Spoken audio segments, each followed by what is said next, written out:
You're listening to the 10-Minute Bible Hour podcast, where we do fast, fun, free daily deep dives into books of the Bible. And right now, we're going through Esther. I would like to think that we're pretty honest with each other around here, and I would like to think that something that I have been very honest about is that I have a bordering on unhealthy appreciation for the Denver Broncos. They're a terrible team. I don't know why I keep rooting for them. I can't help it. The heart loves what the heart loves. And I love that particular American football team. I don't know anybody who plays for that team. I don't have any reason to really like it other than I grew up around there, and that's the team that I like. But that's the team that I like, and they are very, very bad at football right now. And this last weekend, as I'm recording this, they lost a football game 70-20. That's the most points any team in professional American football has given up since Lyndon B. Johnson was president. Pretty sure that's right. But this season was rough, man, because the whole offseason, I mean, the football, it's a very narrative-driven sport. And, new coaches and new players and other teams are doing this and that. And there's drama, and all the different local sports talk stations follow it. And you read the articles and you check the Twitter lists and you see everybody get all geared up. And you're like, all right, this year we're going to do this. I think we're going to see an improvement in the run game on third and short situations. All these narratives, right? And then the season starts. And the Broncos come out and they lose on a Sunday to the Raiders. And then 7 days later, they lose to another probably pretty bad team, the Washington Commanders. And then this last weekend, they got blown out by 50, which theoretically shouldn't be possible. But they found a way. And it occurred to me that I've been following this great big long story for the entire calendar year leading up to this moment. And then it literally took 7 days and the season was over. That's it. Just there was the climax. That was the drama. That's it. When the wheels came off, they came off super, super, super comically fast. And so just like that, in basically an instant, all the tension is gone. You know how the thing is going to work out. It's not going to be a successful season because teams, they don't really bounce back from losses like that, especially when they're losses at home. It's just, I could go on and on and on. Here's the point. We've been following this story of Esther for a real long time, and there's a lot of buildup here.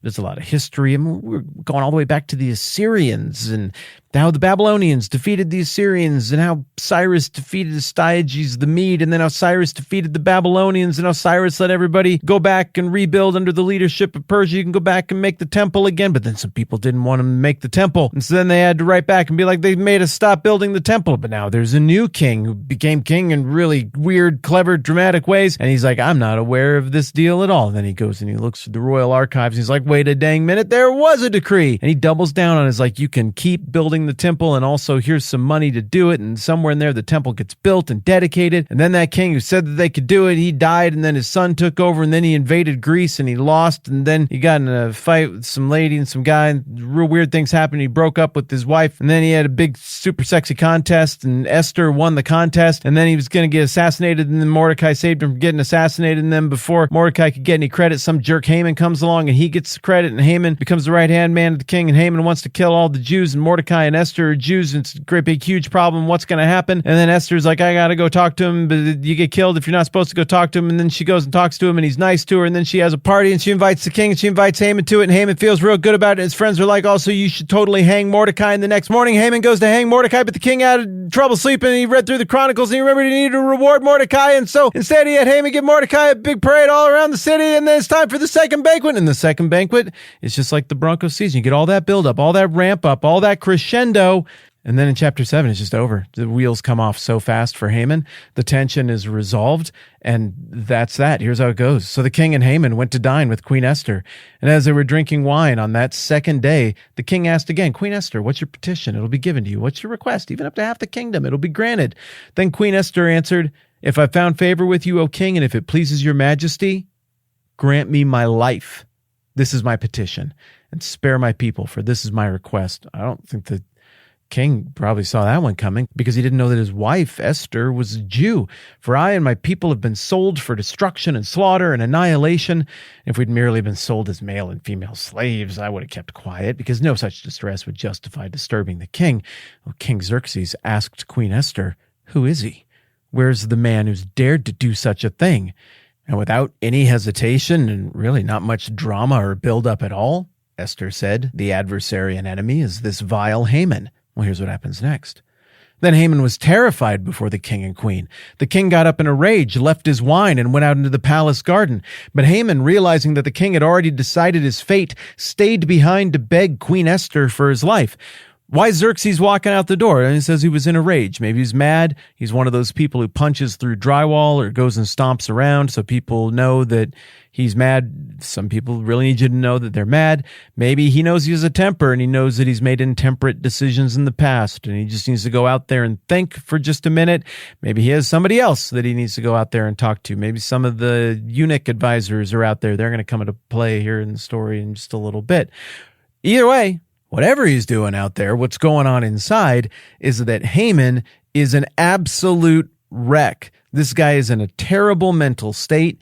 He thought that he was going to have the best day of his life, going to this banquet, no doubt to be honored again. He thought he was going to get to hang his arch rival, Mordecai, impale and then hang up real high above even the height of the city walls so that everybody could see how dead that guy was and how awesome Haman is and how you better not mess with Haman and everybody bow to him and now everybody's going to bow to him forever. But the whole thing has gone sideways. He had to give Mordecai a parade and then he went home and he looked for some support in the arms of his tender, gentle, spirited wife who would never suggest murdering anybody, and his drunken friends, and they're all like, dude, you are out of luck. Don't know what to tell you, including his wife. She's like, there's nothing you can do. You just done for.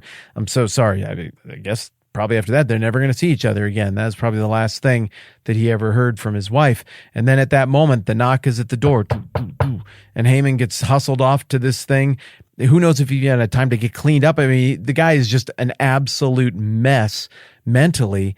And now he realizes that he has an enemy he didn't know he even had. Esther. I mean, he's got this moment of shock and horror when she says this, where a couple of things are going to occur to him. I suppose the first of those realizations is going to be, wait a dang minute, she was Jewish all along? So she knows about my idea. She heard me talk about the idea. Oh no, I said a lot of really mean things about Jewish people in front of her and she was totally Jewish. She is not going to be happy. It would be cool if she didn't mention me. Oh, she mentioned me. Okay, maybe the king won't be. Nope, he's super mad. He's doing the outside stomp garden thing. I got one play left. And so out of desperation, he goes over and he has to beg his new enemy for his life. But it's a ridiculous pleading. It rings as hollow to me, the reader, as it rang hollow to Optimus Prime when Megatron in Transformers the movie was groveling around at his feet begging for mercy. He was without mercy? Now begs for it? Embarrassing, really. But more than anything, it demonstrates how far this guy has fallen so quickly that he now has to throw himself at the queen and hope that what was a very well-delivered and cleverly crafted plan is something she really isn't all that committed to after all, and that maybe she'll just be nice, even though he was actively trying to murder her, her people, and Mordecai. I think it's interesting to note that the author of Esther doesn't give us any sense of her response. There's no sense that she was like, no, you're going to have to die, or I'm super sorry, let me think about that a little more, or, well, it's not really my call, we'll have to just see how the king feels when he comes back in from outside where he's being mad right now. Nope, nothing. The whole scene gets interrupted before she really weighs in any way.